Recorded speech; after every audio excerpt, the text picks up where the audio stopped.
Hey folks, I just wanted to put a video together here. It will actually probably be two parts because I'm going to connect this to a power supply to give you a demo of the light output.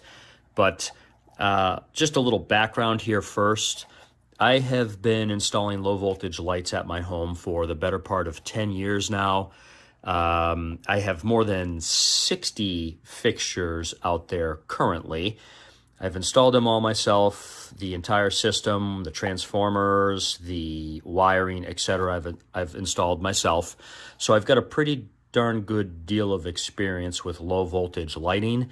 And these fixtures here are by far the cheapest, most poorly designed, and lowest quality lighting fixtures that I have ever seen. So what you're looking at here is virtually total plastic construction.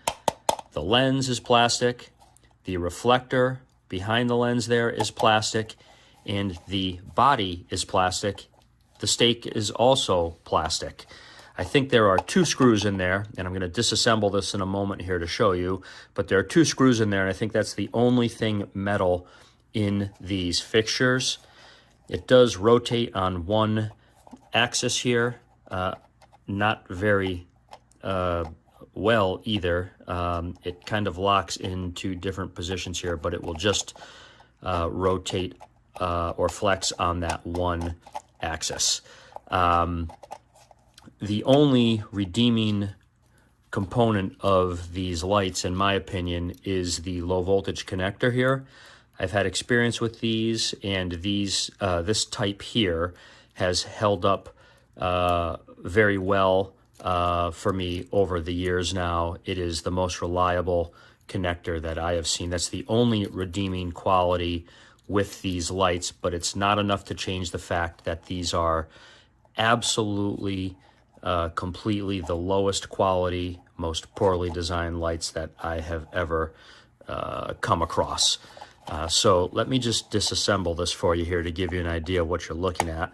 So that basically will pop the lens off here. There we go. So here's the lens, plastic, and you can see it has that pattern in it. More to come on that in a few minutes here when I connect this to a power supply. But none of the other spotlight or floodlights that I have utilizes a plastic lens. They are all glass lenses. So this is a first, plastic lens.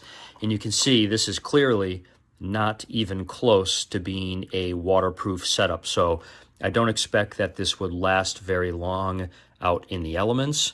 So here is the reflector, and oddly it is white, unlike all of the other ones I have, which are silver reflectors, which is what you typically see in a flood or spotlight low voltage assembly.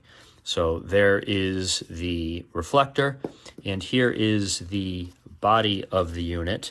You can see you've got two screws in there.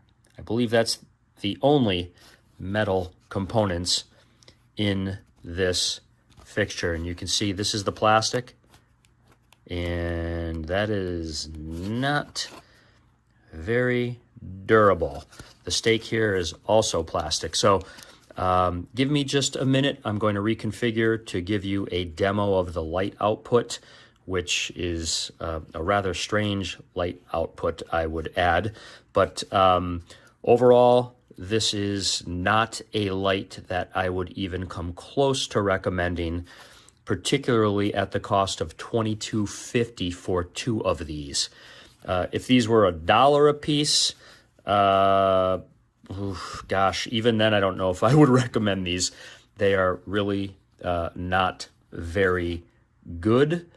But give me a minute here, and I'm going to set up and give you a demo. But bottom line, there are other options out there within the price range of these fixtures that are much, much better and much more suited for the outdoors. They are smaller, better light output, etc. So there's really nothing good for me to say about these fixtures here. So be back in a minute. All right, so here we are for a demo in my living room, of course, but it should suffice just fine.